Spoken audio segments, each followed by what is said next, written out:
Hare Krishna, Krishna Krishna, Hare Hare, Hare Rama, Hare Rama, Rama Rama, Hare Hare. Reading from Srimad Bhagavatam, Canto 11, Chapter 13, Verse 36. Deham cha naśvaram.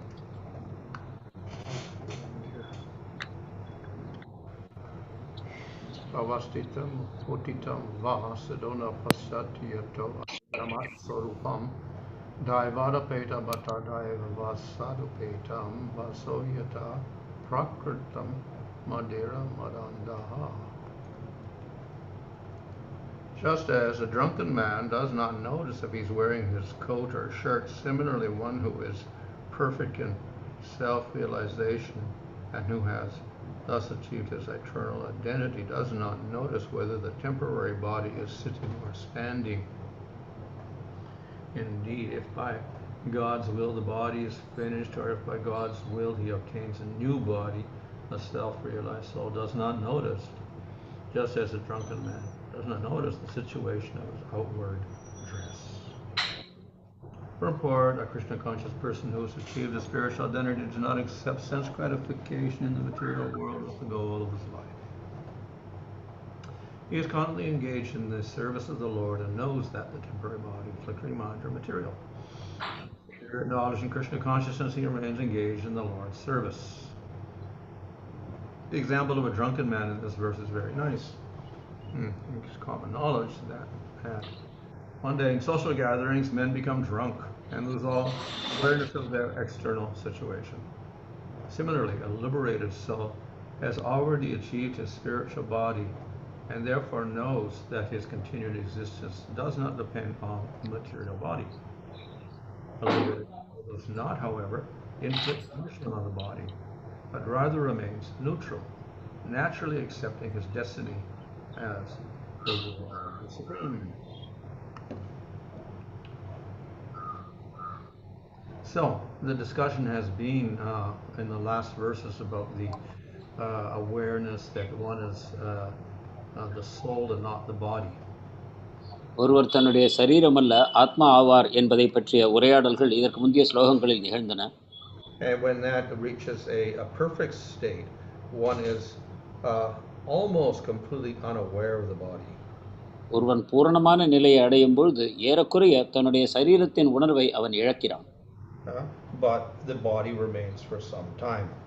ஆனால் அவனுடைய சரீரமோ தொடர்ந்து சில காலம் நிலைத்திருக்கிறது. So this verse describes that situation with the material body. பௌதிக உடலை பற்றிய அத்தகைய நிலையை பற்றி விளக்குகிறது.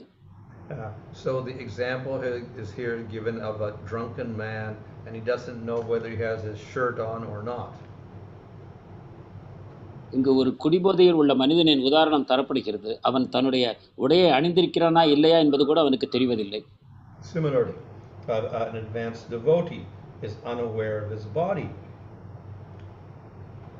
அதுபோலவே ஒரு முன்னேற்றமடைந்த பக்தர் தன்னுடைய சரீரத்தின் உணர்வை இழக்கிறார். The body is like clothing. உடல் ஒரு உடையை போல அமைந்திருக்கிறது. In our conditioned state, we think we are the body, we are the clothing. கட்டுண்ட நிலையில் நாம் நம் சரீரம் அல்லது நாம் நமது உடை என்று நினைக்கிறோம். And thus we spend a lot of time giving attention to our body. அந்த உடலை போஷிப்பதற்காக ஏராளமான நேரத்தையும் செலவிடுகிறோம். For this reason, we have a whole industry of clothing. இதற்காக உடைகளை தயாரிக்கக்கூடிய ஒரு பெரும் தொழில்களே உண்டாயிருக்கின்றன. And that people spend a lot of money just to put that clothing, buy that clothing to put on their body. மக்கள் இதற்காக ஏராளமான பொருளையும் செலவு செய்கிறார்கள் இந்த உடைகளை வாங்கி அணிந்து கொள்வதற்காக. So of course, more important of course is the body itself. So people also spend a lot of money taking care of their body. அதுபோல இந்த ஸ்லோகத்திலும் நாம் காண்கிறோம் மனிதர்கள் தங்களுடைய சரீரத்தை பராமரிப்பதற்காக ஏராளமான பொருளை விரயம் செய்கிறார்கள். And therefore we have whole industry dedicated to food. எனவே உணவிற்காகவும் ஒரு பெரும் தொழில் அமைந்திருக்கிறது. Let us eat so we can support our body. நாம் உண்பதன் மூலமாக நமது உடலை போஷிக்கலாம் என்று. And of course then we have protecting the body. So therefore we have houses. மேலும் உடலை காப்பாற்றுவதற்காக நமக்கு வீடுகள் அமைந்திருக்கின்றன. And we have to give the body rest, so we have beds. உடலுக்கு ஓய்வு கொடுக்க வேண்டும் என்பதற்காக படுக்கைகள். So we spend a lot of our time and energy getting these necessities for our body. இவ்வாறு நமது ஏராளமான சக்தியையும் பொருளையும் இந்த உடலின் தேவைகளை கவனிப்பதற்காகவே செலவிடுகிறோம். And in contrast to this, the realized person completely detached from his body and all things related to the body. இதற்கு மாறாக தன்னை உணர்ந்த ஒரு மனிதன் இந்த உடலையும் இந்த உடல் சம்பந்தப்பட்ட விஷயங்களையும் பற்றி அவன் கவனம் செலுத்துவதில்லை. So he's not interested in decorating the body. உடலை அலங்கரிப்பதில் அவனுக்கு ஆர்வமில்லை. He's not interested in taking care of his body. தன்னுடைய சரீரத்தை பராமரிப்பது he doesn't care where the body lives. இந்த உடல் எங்கு வாழ்கிறது என்பதை பற்றி அவனுக்கு அக்கறை இல்லை. Doesn't care what he eats. என்ன உண்கிறான் என்பதும் அவனது கவனம் இல்லை. So this is the symptom of a very, very advanced person. இது மிக மிக முன்னேற்றமடைந்த ஒரு நபருடைய அடையாளங்களாகும். So we see in the instructions of Lord Chaitanya, for the renounced person particularly, he says, do not wear fancy clothes, do not eat fancy food, etc. Chaitanya Mahaprabhu இதற்காகவே துறவில் உள்ள ஒரு மனிதருக்கு அறிவுறுத்துகிறார், அருமையான உடைகளை அணிய வேண்டாம், அருமையான உணவுகளை உண்ண வேண்டாம் என்று. So the grihastha, on the other hand, is allowed some fancy food. ஆனால் கிரகஸ்தருக்கு சில சுவையான உணவுகளை உண்ண அனுமதி இருக்கிறது. He is allowed ornaments and clothing, etc. அவர் ஆடை ஆபரணங்களை அணிந்து கொள்ளவும் அனுமதி இருக்கிறது. As for the grihastha Vaishnava, the grihastha devotee, of course, he limits all of that.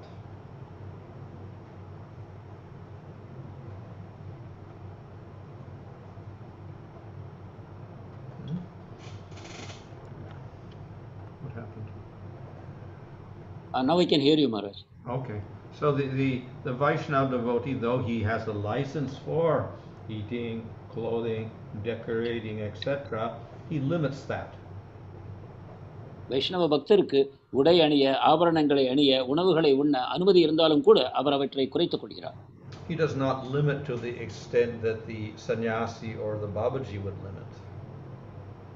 ஆனால் சன்னியாசியோ பாபாஜியோ குறைத்துக் கொள்ளும் அளவுக்கு அவர் குறைத்துக் கொள்வதில்லை.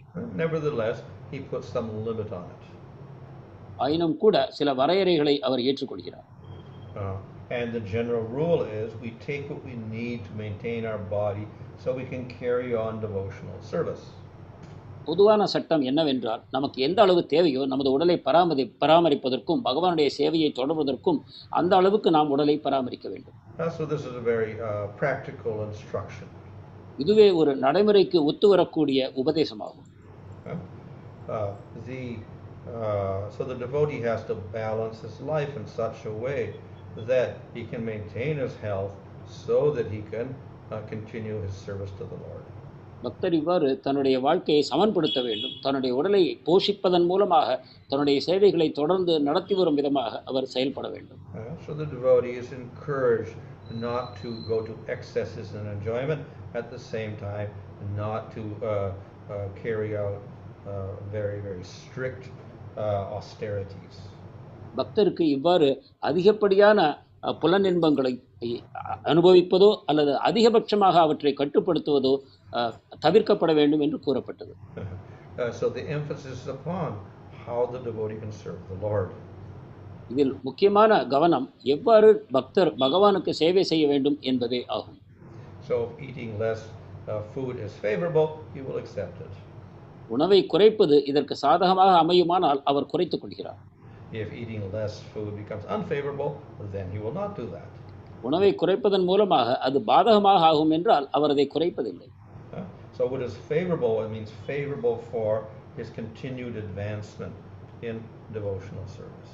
சாதகம் என்பதை எவ்வாறு புரிந்து கொள்ள வேண்டும் என்றால், அவர் தொடர்ந்து பக்தி தொண்டை செய்து முன்னேறுவதற்கு எது வாய்ப்பளிக்குமோ அவை சாதகமானவை. And we know that every devotee is different. ஒவ்வொரு பக்தரும் வித்தியாசமானவர் என்பதை நாம் அறிவோம். Some take austerities and they don't mind it and there's no problem for them. சிலர் அதிகமான கட்டுப்பாடுகளை ஏற்றுக்கொள்கிறார்கள், அதனால் அவர்களுக்கு சிரமம் ஏற்படுவதில்லை. Some get great problems even by doing a Ekadasi fast. சிலருக்கு ஏகாதசி விரதம் இருப்பதனால் கூட மிகவும் துன்பம் ஏற்படுகிறது. And if they do a Nirjala Ekadasi, then they can't even function. நிர்ஜல் Ekadashi செய்ய வேண்டும் என்றாலோ அவர்கள் எந்த செயலும் செய்ய முடியாமல் போகிறது. So therefore, we have to do our devotional service such that we can continue our services. எனவே நமது செயல்களை அவ்வாறு வரைமுறைப்படுத்திக் கொள்ள வேண்டும், நாம் தொடர்ந்து பகவானுடைய சேவைகளை செய்து வரும் விதமாக.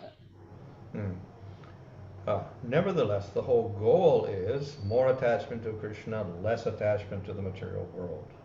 எது எப்படி இருந்தாலும் நம்முடைய இறுதி லட்சியம் பகவானிடம் நம்மை முழுமையாக பற்றுதலை உண்டாக்கி கொண்டு பௌதிக உலகத்தின் பற்றுக்களை அகற்றுவதே ஆகும். The person who reaches the stage mentioned in this verse, he has very little interest in the material body. இந்த ஸ்லோகத்தில் கூறியுள்ள நிலையை அடைந்த ஒரு பக்தருக்கு பௌதிக சரீரத்தின் மேல் மிக குறைவான ஆர்வமே இருக்கிறது. So it is explained in the scriptures that why does the Lord keep the devotee there if he's no longer interested in the material world? சாஸ்திரங்கள் ஒரு பக்தரை ஏன் இந்த சரீரத்துடன் பகவான் வைத்திருக்கிறார், அவருக்கு இந்த உலகத்தில் எவ்வித அக்கறையும் இல்லை என்றால் இந்த கேள்விக்கு விடை கொடுக்கின்றன. Does he still have karma? அவருக்கு இன்னும் கர்மா இருக்கிறதா? If we still have karma, then we must maintain the body till that karma is over.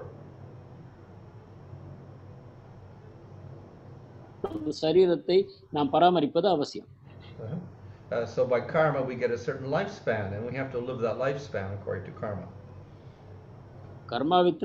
கர்மாவினால் நமக்கு ஆயுட்காலம் நிர்ணயிக்கப்படுகிறது. அந்த ஆயுட்காலம் முடியும் வரையும் நம்முடைய சரீரத்தை நாம் பராமரிக்க வேண்டும். But bhakti destroys all karma. ஆனால் பக்தியோ நம் கர்மா அனைத்தையும் அழித்து விட்டது. So if we reach the stage of prema, no more karma. நாம் பிரேம நிலையை அடைந்த பிறகு கர்மா என்பது மிச்சம் இல்லை. So our lifespan is also gone, finished. அப்படி என்றால் நம் ஆயுட்காலமும் முடிந்து விட்டது. So we should disappear. Life should be ended. That's our karma. அப்படி என்றால் நாம் மறைந்து போக வேண்டும், நம் வாழ்க்கை முடிந்து விட வேண்டும். But if that were the case, all the prema bhaktas would disappear as soon as they got prema, and there would be no prema bhaktas on earth at all, ever.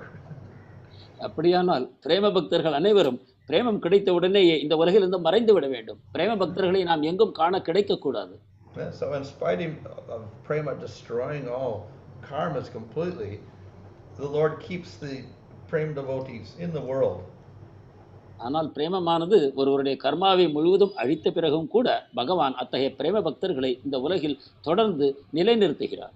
And their bodies are not under the control of karma. அவருடைய சரீரம் கர்மாவின் கட்டுப்பாட்டின் கீழ் இல்லை. However, there seems to be a pattern of karma still operating. ஆனாலும் அவர்கள் மேலும் ஒரு வகையாக கர்மம் செயல்படுவதாக நமக்கு தோற்றம் அளிக்கிறது. And the astrologer will look at the chart of a prema bhakta, and he will predict when he's going to get sick, when he's going to get accident, when he's going to die. ஜோதிடர் ஒரு பிரேம பக்தருடைய ஜாதகத்தை பார்த்து இவருக்கு எப்பொழுது நோய் வரும், எப்பொழுது இவருக்கு ஒரு விபத்து நேரிடும், எப்பொழுது இவர் மரணம் அடைவார், இவற்றை அவர் கூறுகிறார். And sure enough, that devotee gets sick at that certain time and he dies at that certain time. அவர் கூறுவதைப் போலவே அந்த பக்தரும் ஒரு குறிப்பிட்ட காலகட்டத்தில் நோய் அடைகிறார், மரணம் அடைகிறார். So then we'll think, well, he's under karma. He's following the law of astrology.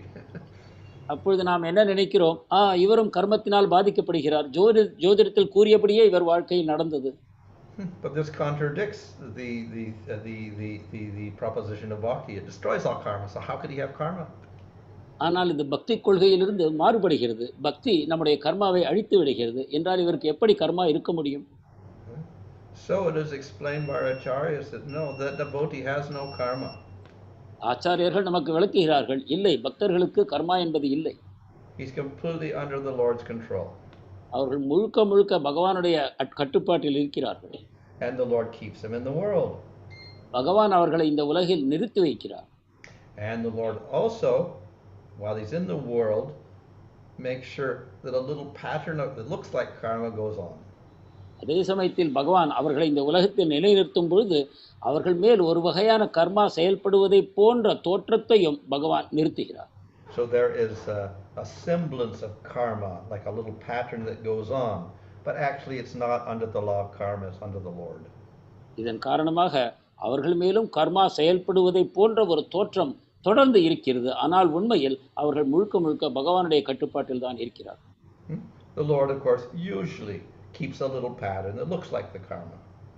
பகவான் எப்பொழுதும் இத்தகைய ஒரு செயல்பாட்டை செய்கிறார்.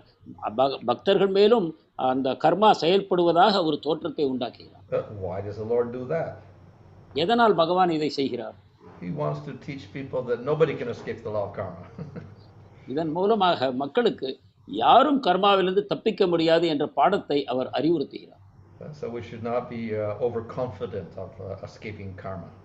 எனவே நாம் கர்மாவிலிருந்து தப்பிவிடலாம் என்று அதிகமான தைரியத்தை கொண்டு செயல்படக்கூடாது.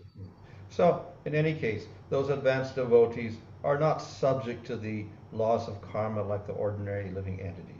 இது எப்படியானாலும் முன்னேற்றமடைந்த பக்தர்கள் சாதாரண மனிதர்களைப் போல கர்மாவின் கட்டுப்பாட்டில் உள்ளவர்கள் அல்ல. Nor are they concerned about it. மேலும் அவர்கள் அதை பற்றி கவலைப்படுவதும் இல்லை. Whether they have karma or whether they don't have karma, it is not of any significance because they don't care for they have no awareness of their material body. கர்மா இருந்தாலும் சரி இல்லாவிட்டாலும் சரி அது அவர்கள் அதை பற்றி கவலைப்படுவதில்லை. அவர்கள் சரீரத்தின் மேலேயே கவனமற்று இருக்கிறார்கள்.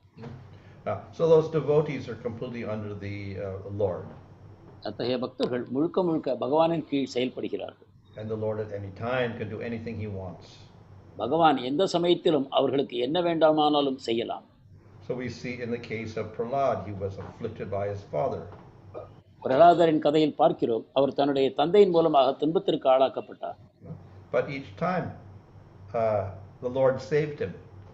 ஒவ்வொரு முறையும் பகவான் அவரை காப்பாற்றினார். So that is not predictable by karma at all. அது கர்மாவினால் முன்கூட்டியே கூற முடியாத விஷயமாகும். That is simply the Lord's will. That cannot be under the law of karma. இது பகவானுடைய இச்சா சக்தி, இது கர்மாவின் கீழ் அல்ல.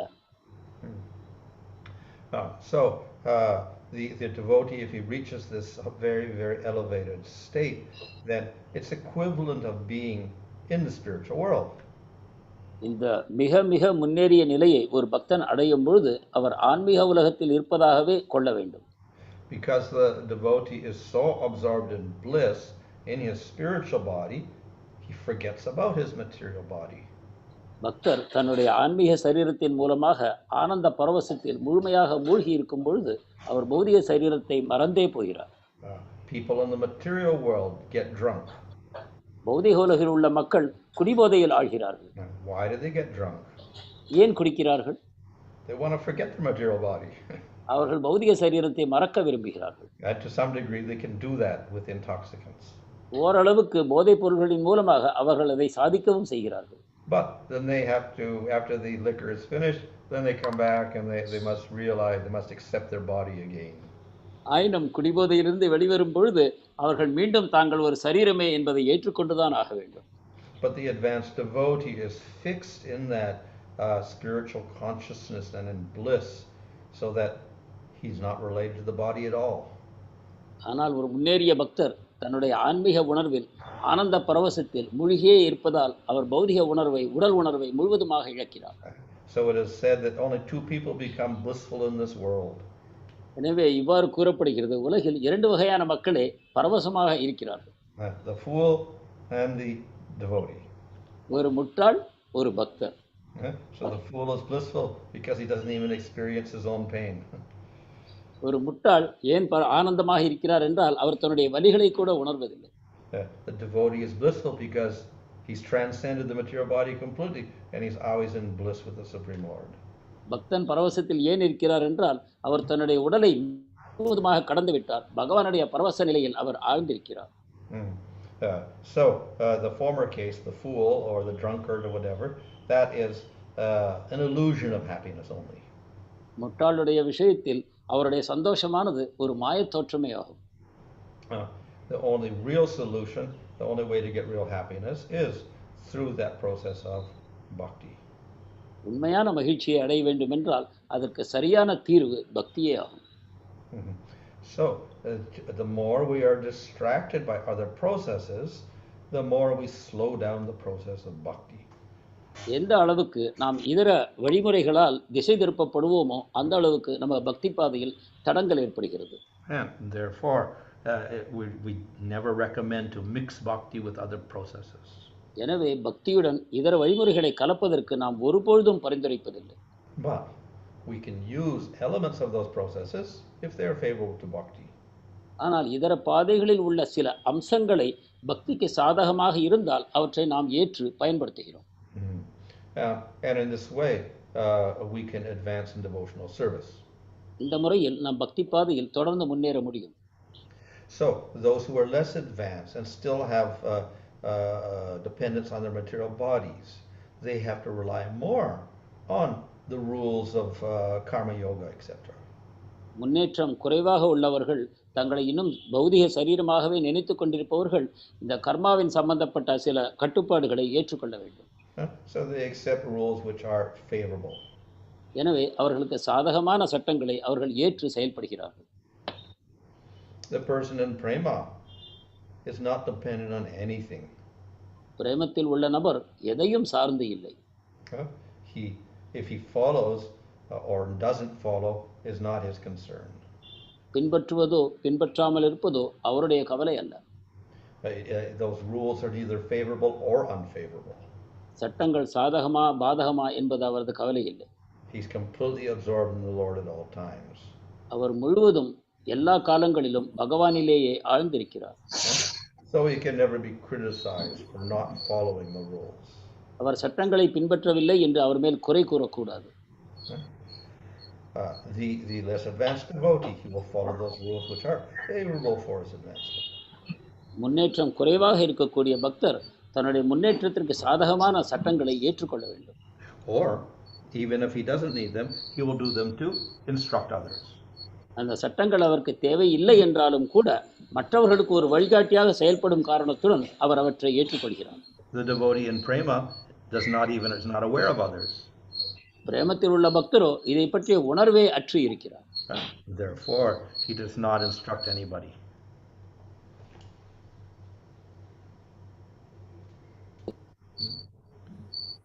அவர் ஆகையால் வேறு எவருக்கும் கட்டளைகள் தருவதில்லை. So that's why we say the prem bhakta is not the preacher. ஆகையால் தான் நாம் கூறுவது என்னவென்றால் ஒரு பிரேம பக்தர் he very rarely teaches devotees, what to speak of teaching the public by setting an example of doing karma. அவர் பக்தர்களுக்கு கூட உபதேசம் செய்வதில்லை. சாதாரண மக்களுக்கு உபதேசம் செய்வதை பற்றி கூற என்ன இருக்கிறது? But that is a very high position. ஆனால் அது மிக உயர்ந்த நிலையாகும். And we cannot imitate that also. அதை நாம் நகல் செய்ய முடியாது. Okay, Hare Krishna. Hare Krishna Maharaj. Thank you so much, Maharaj. We will take some online questions from some of the first timers who have been attending our Bhagavatam sessions.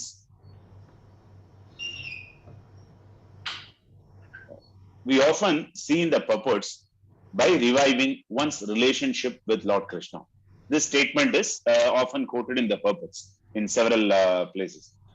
Does this mean that the soul was once upon a time having loving relationship with the Lord and now it has forgotten, and by devotional service can this be revived? கிருஷ்ணருடனான உறவை புதுப்பிப்பதை பற்றி சாஸ்திரங்களில் அடிக்கடி நாம் காண்கிறோம். இதன் பொருளை நாம் எவ்வாறு அறிந்து கொள்ள வேண்டும்? ஒரு காலத்தில் நம்முடைய ஆத்மா பகவானுடைய சேவகனாக அன்பு தொண்டு செய்து கொண்டு இருந்த பிற்காலத்தில் மறந்து போயிற்றா? பக்தி செய்வதன் மூலமாக அந்த நினைவை நாம் மீண்டும் கொண்டு வருகிறோமா?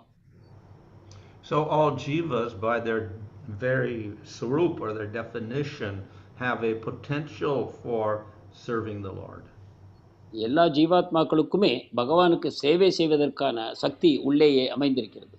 At the same time, we define the conditioned jiva as being anadhi-bahur-mukha, that he is in the material world, not recognizing the Lord at all, with no beginning.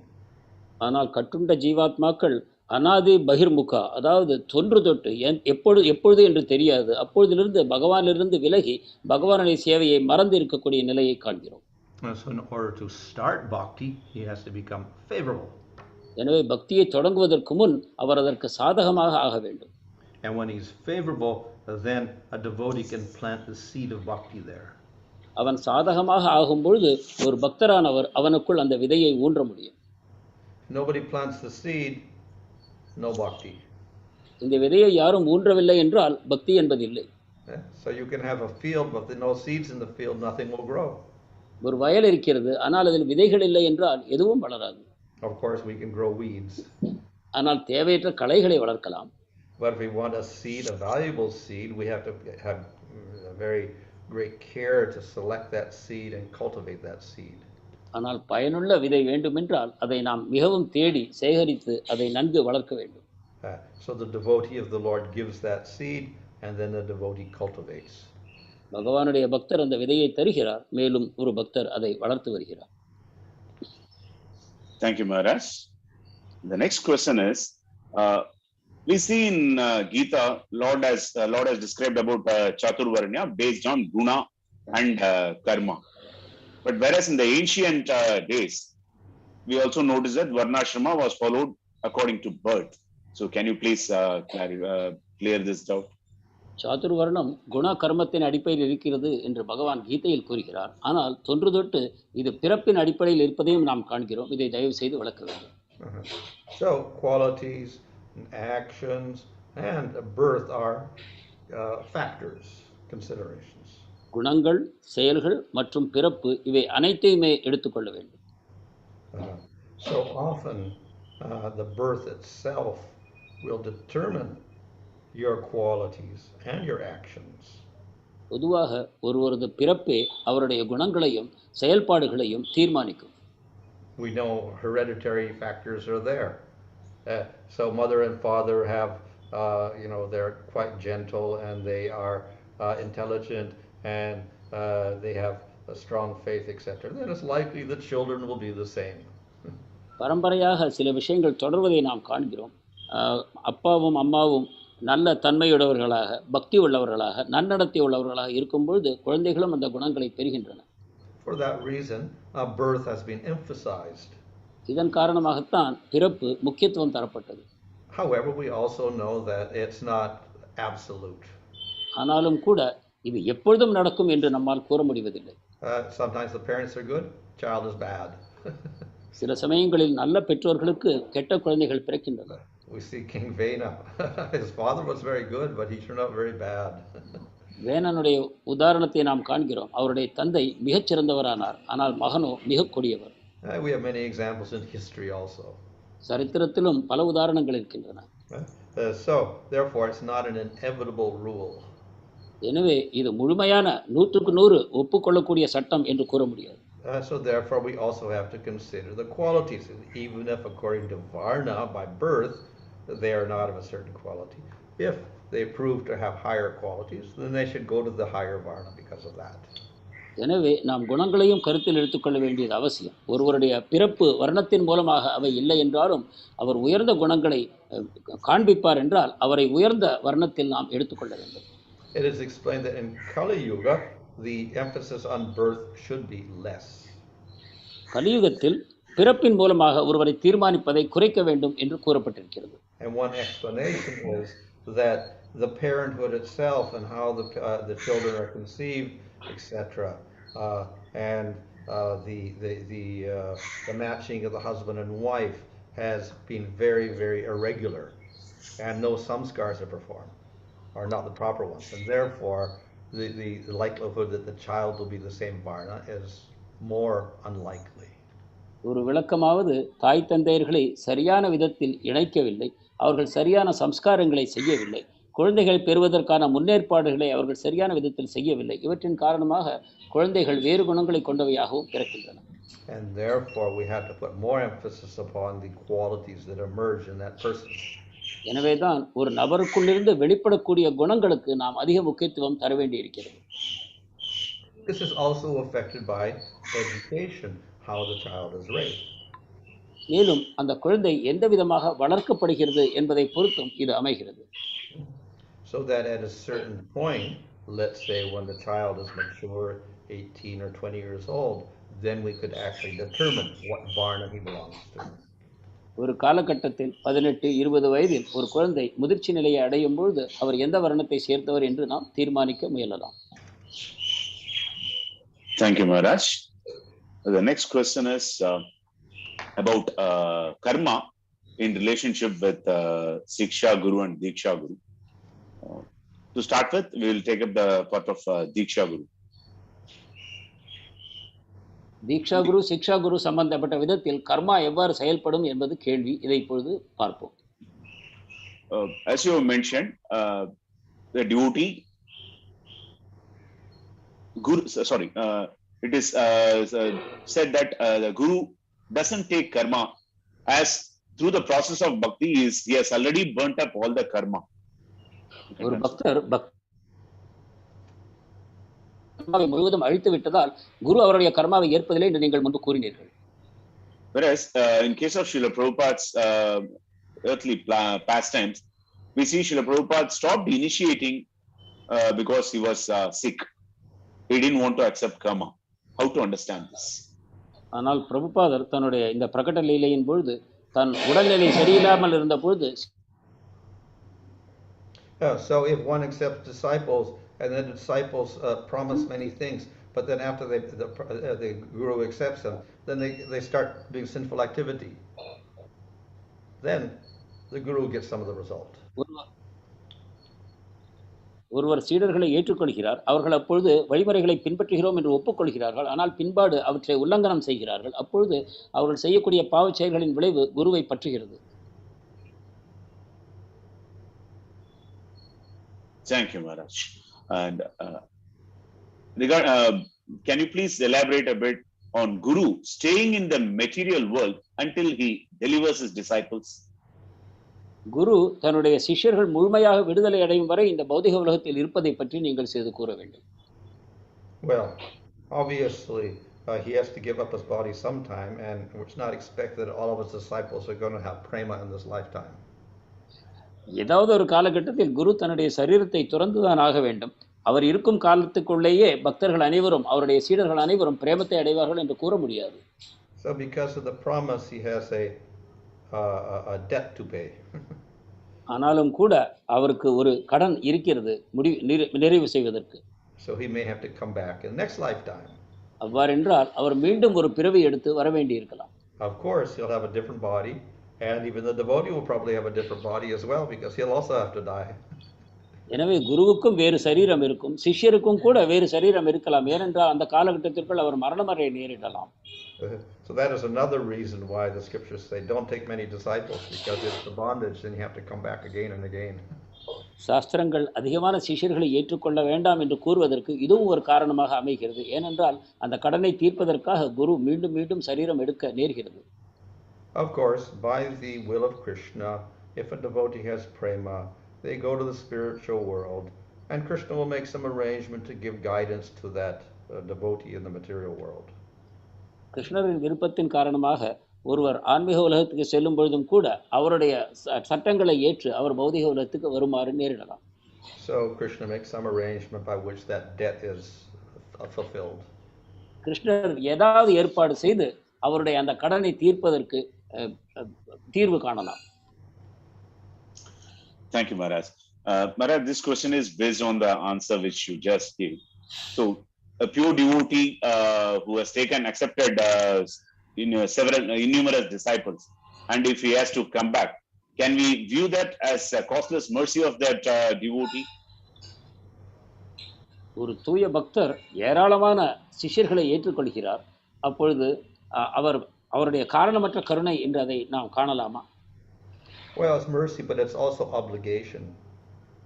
அது கருணை மட்டுமல்ல, அதில் ஒரு கடனும் உண்டாகிறது. Thank you, Maharaj. Maharaj, how about the case of Siksha Guru? Does a Siksha Guru takes the karma of his students' sins? சிக்ஷா குரு தன்னுடைய சீடர்களின் பாவங்களை ஏற்றுக்கொள்கிறாரா? If he makes a promise, then the same thing. அவர் அத்தகைய ஒரு சத்தியத்தை செய்வாரானால் அவர் அதை நிறைவேற்ற வேண்டும். So it's not just a Diksha Guru, it's the king also has that obligation. அது தீக்ஷா குரு மட்டுமல்ல, ஒரு அரசருக்கும் கூட அந்த கடமை இருக்கிறது. If the citizens do sinful activity, he gets 1/6 of the result.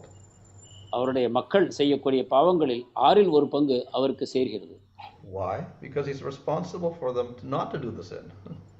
ஏனென்றால் மக்களை பாவம் செய்யாமல் இருக்க செய்யக்கூடிய கடமை அரசருக்கு இருக்கிறது. Similarly, parents are responsible for their children. தாய் தந்தையருக்கும் தங்கள் குழந்தை மேல் பொறுப்பு இருக்கிறது. And if the children do a bad act, parents are responsible. குழந்தைகள் செய்யும் தவறுகளுக்கு பெற்றோர்கள் பொறுப்பேற்க வேண்டும். Or if a wife does something wrong, husband is responsible. மனைவி செய்யும் தவறுகளுக்கு கணவர் பொறுப்பாகிறார். Thank you, Maharaj. Thank you for the clarity. Maharaj, we see that the devotee, this question is from His Grace Rangakrishna Prabhu. We see that the devotees are considered to be very, very special in the eyes of the Lord. So being the case, why such devotees are put into that specific pattern of karma which you described? பக்தர்கள் பகவானுடைய பார்வையில் மிக மிக விசேஷமானவர்கள். ஆனால் அவர்களையும் ஏன் இந்த கர்மா போன்ற ஒரு தோற்றத்திற்கு அவர் ஆளாக்குகிறார்? Well, if they're in prema, then the Lord wants to keep them on earth to inspire others. பிரேமத்தில் உள்ள பக்தர்களை பகவான் இந்த உலகத்தில் நிறுத்துவது மற்றவர்களுக்கு உதாரணமாக இருப்பதற்காகவே. So then his body must remain. அப்பொழுது அவருடைய சரீரம் இருந்துதான் ஆக வேண்டும். And the body must get affected by the material world somehow or other. இந்த பௌதிக சரீரமானது பௌதிக உலகத்தினால் எந்த வகையிலாவது பாதிக்கப்படத்தான் வேண்டும். In other words, some days are hot, some days are cold. ஒரு சில நாட்கள் வெயிலாக இருக்கின்றன, சில நாட்கள் குளிராக இருக்கின்றன. So some pattern has to be there. It could be irregular, of course, but the Lord prefers to follow a karmic type of pattern. எனவே ஏதாவது ஒரு செயல்பாடு, பௌதிகத்தின் செயல்பாடு இருந்துதான் ஆக வேண்டும். அதற்கு பகவான் ஒரு கர்மாவை போன்ற செயல்பாட்டை ஏற்பாடு செய்திருக்கிறார். Thank you, Maharaj. The next question is from His Grace Ramarupa Chaitanya Prabhu. Should a sadhaka have a tendency to check his advancement through the process of bhakti? And if it is to be done, what is the way to do that? சாதகர் தன்னுடைய பக்தியில் தான் அடையும் முன்னேற்றத்தை எந்த வகையிலாவது அளந்து வர வேண்டுமா? அதை எவ்வாறு செய்வது? Well, the general example is that the devotee is like a gardener. பொதுவான உதாரணமாவது பக்தர் ஒரு தோட்டக்காரரை போன்றவர். And he has to be attentive that the plant of bhakti grows. தன்னுடைய பக்தி எனும் செடி. So he has to be skillful. He has to have some knowledge. எனவே அவர் திறமை வாய்ந்தவராக, அறிவுள்ளவராக இருக்க வேண்டும். He has to know the symptoms if the plant is healthy or not healthy. செடி ஆரோக்கியமாக இருக்கிறதா இல்லையா என்பதை அறியக்கூடிய திறமை அவருக்கு வேண்டும். He must be observant and see, oh, the plant is not growing, it is shrinking, and the leaves are withering. அவர் நன்கு கவனித்து செடி வளரவில்லை, செடி மங்கிக் கொண்டிருக்கிறது, அதனுடைய இலைகள் வளரவில்லை என்பதை அவர் கவனிக்க வேண்டும். And then he has to understand what to do. A good gardener will have some knowledge and he'll know how to take care of the plant so that it will grow properly. அப்பொழுது என்ன செய்ய வேண்டும் என்பதை அவர் தெரிந்திருக்க வேண்டும். ஒரு நல்ல தோட்டக்காரர் செடியை நன்கு வளர்விப்பதற்கு என்ன செய்ய வேண்டும் என்பதை அறிந்திருப்பார். So if the gardener is inattentive, then he'll just let the garden grow and he'll go out and enjoy and let the plant do whatever it wants. தோட்டக்காரர் கவனம் இல்லாமல் அவர் எதையோ செய்து கொண்டு செடி எவ்வாறோ வளர விட்டு விட்டாரானால் அது சரியாக வளராது. And then people will say, hey, your plant's dying. மக்கள் கூறுவார்கள், ஏய், உன்னுடைய செடி கொடி அழிந்து கொண்டிருக்கிறது. And then you'll say, well, I don't have time. அப்பொழுது அவர் சொல்வார், எனக்கு நேரம் இல்லை. I don't know how to do it. அதை எவ்வாறு செய்வது என்று எனக்கு தெரியாது. You can do it for me. நீங்கள் எனக்காக செய்யுங்கள். So we have to take responsibility for our own bhakti. எனவே அவ்வாறு இருக்கக்கூடாது. நம்முடைய பக்திக்கு பொறுப்பை நாம் ஏற்றுக்கொள்ள வேண்டும். We have to do what is necessary so that the plant grows. என்ன தேவையோ அதை செய்து நம்முடைய செடி வளர்வதற்கு நாம் துணை செய்ய வேண்டும். The guru plants the seed. He's not the gardener. குரு விதையை மட்டுமே ஊன்றுகிறார், அவர் தோட்டக்காரர் அல்ல. Thank you, Maharaj. That was a classic one. Next question is again a continuation based on the answer for karma, which was given to Rangakrishna Prabhu. If the king or the parent or the husbands do all their part, yet if the dependents don't bother to abide by that, how far? Yeah, please continue. No, you finish. அரசர், பெற்றோர், கணவர் இத்தகைய பொறுப்பில் உள்ளவர்கள் தங்களுடைய கடமைகளை சரிவர செய்யும் பொழுதும் கூட அவருடைய பொறுப்பில் இருப்பவர்கள் அவற்றை பின்பற்றவில்லை என்றால், in this case, how far is the parent or the king responsible? Still, do they share a portion of that dependence karma? எந்த அளவுக்கு அந்த அரசரோ பெற்றோரோ கணவரோ பொறுப்பாவார், அவர்கள் இன்னும் அந்த கர்மாவில் பங்கு பெற வேண்டுமா? As long as they have the relationship and they take that responsibility, then they must bear the result. அந்தந்த உறவில் அவர்கள் இருக்கும் வரை, அந்தந்த பொறுப்பை அவர்கள் ஏற்கும் வரை இந்த கர்மாவை பங்கு பெறத்தான் வேண்டும். If the guru rejects the disciple, or the husband rejects the wife, or the king rejects the citizens, then there's no more relationship, no more responsibility. குரு தன்னுடைய சீடரையும் அரசர் தன்னுடைய குடிமக்களையும் பெற்றோர் தன்னுடைய குழந்தைகளையும் நிராகரிக்கும் வரை அந்த பொறுப்புகள் அவரிடம் இருந்துதான். So there are cases like that. The husband gets a divorce from the wife, or the parents renounce their children, say, okay, nothing, no inheritance, nothing. We don't have any relationship anymore because you're so evil. கணவர் மனைவி விவாகரத்து செய்வதையும் பெற்றோர் குழந்தைகளை நிராகரிப்பதையும் நாம் காண்கிறோம். Thank you, Maharaj. Maharaj, today we have got quite a lot. So, how far I can go? If you can just advise. All right, Maharaj. Thank you, Maharaj. The next question is from Swarnamadhav Prabhu. At times, we see devotees suffering severely due to bodily problems and other things, to the extent that they are not able to perform their basic sadhana. In such cases, how does the Lord help such devotees so that they can continue their bhakti? சில பக்தர்கள் அடிப்படை சாதனை கூட செய்ய முடியாமல் உடலில் நோய் முதலிய வாதனைகளால் துன்பப்படுவதை நாம் காண்கிறோம். அத்தகைய பக்தர்களுக்கு பகவான் எவ்வகையில் உதவி செய்கிறார்? Well, each case is very particular, it's individual. அது ஒவ்வொரு தனி பக்தரையும் பொறுத்ததாகும். There may be causes for that particular problem. அந்த பிரச்சனைகளுக்கு காரணங்கள் இருக்கக்கூடும். Some of it may be due to offenses. சில அபராதங்களினால் விளைகின்றன. If the devotee has minimum offenses and is very strong bhakti, then he can definitely overcome every obstacle. பக்தருக்கு அபராதம் குறைவாகவும் பக்தி நிறைவாகவும் இருக்கும் பொழுது அவர் அந்த துன்பங்களை சுலபமாக கடந்துவிட முடியும். Thank you, Maharaj. The next question is it's the same question from two devotees, from His Grace Manohara Murali Prabhu, as well as Her Grace Lilavati Radha Mataji. Parents grow the child teaching Krishna Bhakti, and after growing up, the child deviates.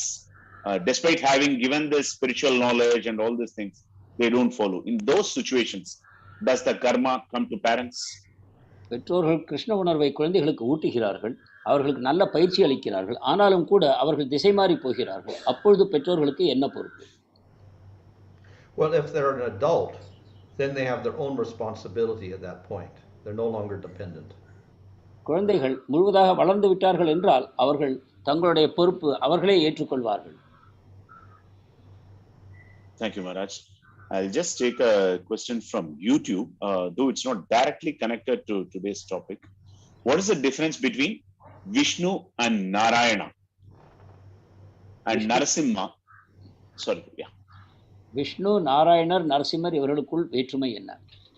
So Vishnu and Narayana are synonymous. That means the four-handed form in Vaikuntha. Vishnu நாராயணர் இருவரும் ஒன்றேதான், சதுர்புஜ வைகுண்ட ரூபம் ஆவார்கள். Narasimha is a particular form with a lion top half of his body, so he's a different form.